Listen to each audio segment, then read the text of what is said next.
voltamos para a escola, né? Que aí voltou a pandemia, tudo. Quando ele voltou, passado uns 2, 3 meses, aí a escola já sinalizou pra gente que ele tinha, assim, um excesso, né? E aí, já de imediato, a gente procurou uma psicóloga, e aí a gente começou, né, a observar, né, como que era, né? E com a própria orientação dela, a gente foi indo, aí passamos em neuro. Aí, a princípio, isso ele já estava com 3 anos e meio. O diagnóstico inicial é TDAH, que é, de fato, bastante evidente. Ele é uma criança, assim, bastante... Bem agitada. Muito, bem agitada, impulsiva, enfim. Mas aí a gente entra, né? Não, tudo bem. Então, o que é isso, né? Vamos lá, o que eu posso fazer para ajudar meu filho? E aí, a partir do momento que você começa a estudar, ver... Eu sempre fui uma pessoa que eu gosto... Se você me falar alguma coisa, eu quero saber melhor sobre aquilo. E eu comecei a ver que não era só isso. Tinha outras características, tinha outras questões que eu comecei a observar. Que aí eu comecei a ver vídeo dele menorzinho, vídeos que eu chamava, às vezes, ele estava tão entretido no que ele estava fazendo que ele não me olhava. Sim. Então, não, ele está entretido. Não, né? E aí nós fomos em diversos profissionais, muitos médicos nós passamos e todos sinalizavam, não. Somente Maturidade, ao TDAH. E nesse meio tempo a gente foi fazendo as terapias que eles indicavam, né? Mas dentro de mim eu sabia que tinha algo a mais, porque existia uma rigidez mais severa, tinha uma dificuldade em algumas questões sensoriais, por exemplo, ele gostava muito ele se dava melhor com crianças maiores, porque os assuntos dele, ele nunca gostou de super-herói, nunca gostou de nada que fosse assim, trivial de uma criança, não. Os assuntos e os hiperfocos dele ao decorrer do tempo sempre foram navios, o Antigo Egito, sabe? História, arte, coisas que não faz parte, entendeu? Sim, do cotidiano de uma adulto, criança mais até de adulto, né? Então, por exemplo, ele chegava com um adulto e, ficava horas conversando. Mas quando ele chegava no parquinho com alguma criança, ele começava a falar dos gostos, a criança às vezes não, então não batia. Não tinha interação. Mas era aquela época que corria. Então, sai correndo, as crianças saem correndo, vão correr e boa. Né? Então, isso acabou ficando um pouco... não evidente, camuflado, né? Não percebe. Bem perceptível. Sim. Mas eu fui buscando, olhando e insistindo, até que a gente achou, de fato, um profissional que conseguiu ter esse feeling, sabe?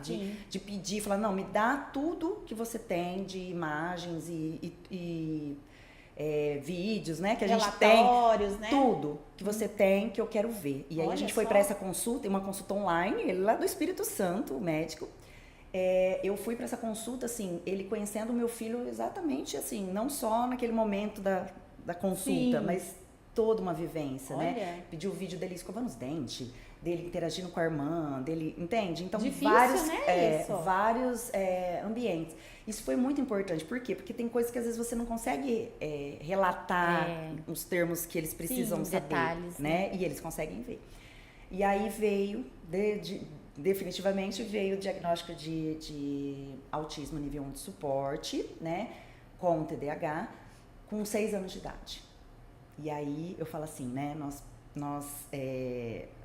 Nesse tempo a gente fez vários tipos de terapia, mas a gente perdeu uma janela aí de oportunidade de ensinar algumas habilidades, algumas coisas que a gente poderia ter feito, entendeu?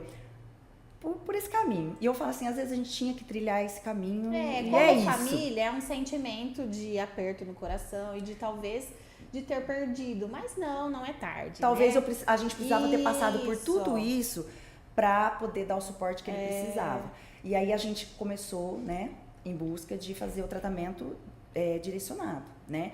E nesse tempo todo, assim, a gente teve junto com a escola, né, sinalizando, passando todas as dificuldades, as questões medicamentosas. Então, assim, foi todo um processo, porque ele sempre esteve na mesma escola, né? E a gente sempre buscando proporcionar para ele o melhor, sabe? Sim. O melhor. Então, assim, sem preconceito, sem medo.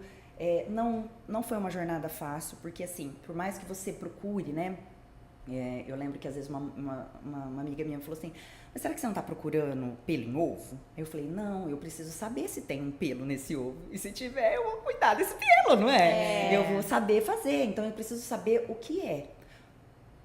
E como ajudar. É isso. Então a gente... E aí passa por todo aquele processo, né? De você quer saber, mas, ai meu Deus, como será? É um luto, né? É um luto. É um luto. A gente passou por tudo isso, a negação, ai, não é. Ou então, ai meu Deus, pode ser. E se for? Ai, e se for? Ai meu Deus, eu acho que pode ser sim. Eu tô sentindo que é. Sabe, todas aquelas etapas que você vai olhando e você vai percebendo aqueles comportamentos. E aí, eu falo, assim, acalmou meu coração uma vez que eu vi um post, né, que falava assim, ó, que a maternidade é como se você estivesse se preparando para ir pra praia. Então você pega todas as roupas de praia, tudo lindo, maravilhoso, né? Que você vai lá, tá grávida, monta enxoval, faz tudo lindo, maravilhoso. Tá. Então você tá se preparando para ir pra praia. Então você pega biquíni, protetor solar, óculos, tudo. Sim. Aí você vai. Aí começa a maternidade. E aí eu falo que ter um filho atípico, né, com algum transtorno, com alguma dificuldade, alguma deficiência, é uma mudança de rota. Então você ia pra praia e de repente você chegou na montanha. E aí você não levou roupa de frio, você só levou o que você tinha se preparado, né? Então aí você tem que mudar toda a rota, tem que se adaptar. O que eu posso fazer aqui para não passar frio? O que eu posso fazer para melhorar? Então é uma mudança de rota, porque eu falo que jamais ninguém fala, eu tô grávida, nossa. Como se eu tiver um filho assim, o que eu tenho que fazer? Porque realmente ninguém se prepara, né? Não. Então, mas eu falo que Deus vai acalmando, vai colocando preparando. pessoas, vai colocando pessoas e vai...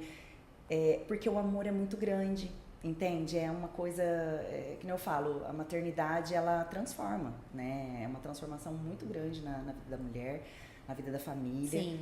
Eu e meu marido... A gente sempre esteve muito, muito junto, né? Então foi uma caminhada conjunta, né? Que é muito importante. Fui indo, puxando e ele foi vindo, né? E eu falo assim, através do próprio filho, ele conseguiu identificar várias questões nele também. Então aí vem, né? Sim. Como se diz, né? Pé de goiaba não dá caju, né?